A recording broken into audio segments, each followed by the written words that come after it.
It is important to have communication with each other. So, being able to communicate effectively is one of the most important life skills to learn. Good communication skills are essential to allow others and yourself to understand information more accurately and quickly. In contrast, poor communication skills lead to frequent misunderstanding and frustration. Also, it is important to improve our communication skills. And here are some pointers to look out for when looking to improve your ability to effectively communicate with each others. So, first, we have to listen because to become a good communicator, it is important to be a good listener. Second, we have to be concise. Convey your message in as few words as possible. Third is body language. It is important to practice good body language, use eye contact, utilize hand gestures, and watch the tone of the voice when communicating with others. Next is confidence. Be confident in what you say and in your communication interactions with others. Because, being confident can be as easy as maintaining eye contact, maintaining a relaxed body stance, and talking with concision. Next is open-mindedness. In situations where you disagree with what someone else has to say, whether it be with an employer or coworker or a friend, classmates, etc., it is important to sympathize with their point of view rather than simply try to get your message across. Next is respect. Respecting what others have to say and acknowledging them is an important aspect of communication. Why? Because being respectful can be as simple as paying attention to what they have to say, using the person's name and not being distracted. And lastly, using the correct medium. There are several different forms of communication to use. It is important to choose the right one. For example, communicating in person about serious matters, about salary or life, etc., it is more appropriate than sending an email regarding the matter. So we will be discussing the interaction model of communication, wherein it refers to a two-way process in which both people can be the sender and at the same time the receiver, where they can decode and encode information within physical and psychological contexts. By means of encoding, it is a process of translating thoughts into communication, while on the other hand, decoding is a process of translating communication into thoughts. To communicate, you will send the message or information through communication channels.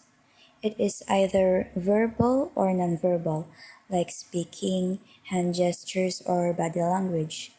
Then, the receiver will decode the message and will provide feedback to the sender through a communication channel. So, communication can be influenced through physical context and psychological context.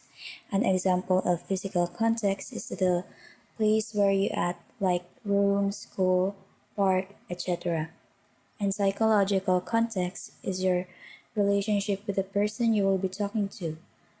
If you two are a stranger, communication is affected, where you will feel awkward or something when talking. But if you two are close to each other, you will be comfortable saying your thoughts and opinions.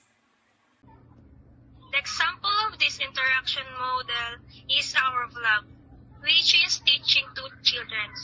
While we are teaching to children, we receive a feedback from them by answering questions that are given to them.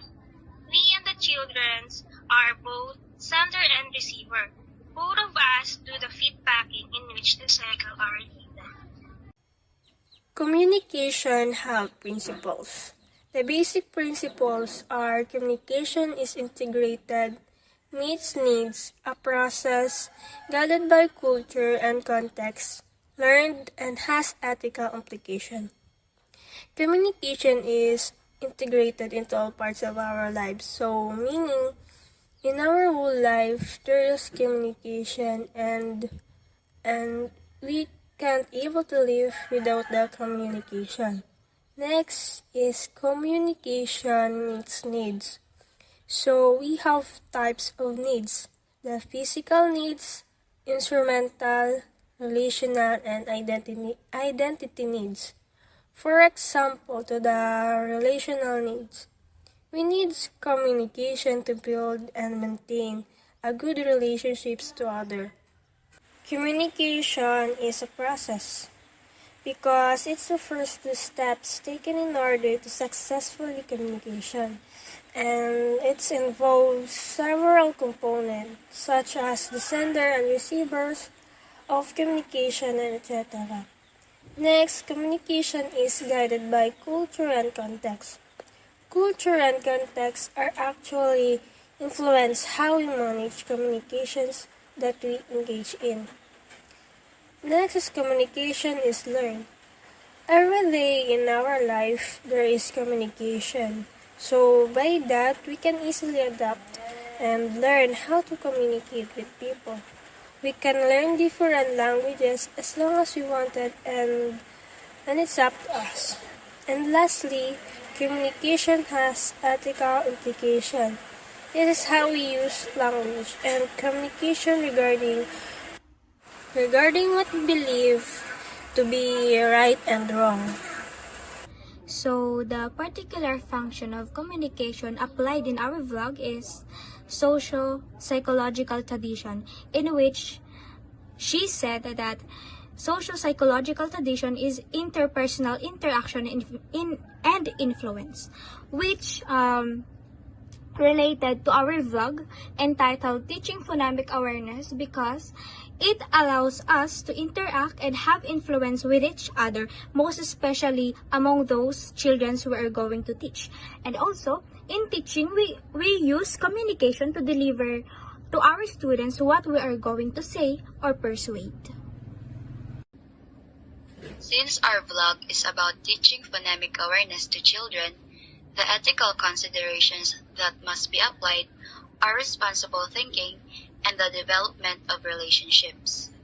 We should think first about the things that we are going to say, because the people we are talking to are children. We should be responsible and careful with our word choice, and we must explain the lessons according to their level of understanding to make sure that they absorb all the knowledge that we share with them. And as we communicate or discuss something, we are building relationships among them. Through activities, recitations, and assessments, interaction is present where they will be able to have fun while learning. As a future educator, we should not only provide knowledge to them, but as well having good relationship with each other could result to a healthy communication. Therefore, responsible thinking and the development of relationships are applicable to our vlog, where it will be better improve our communication skills with others, and communication ethics will be followed. Okay.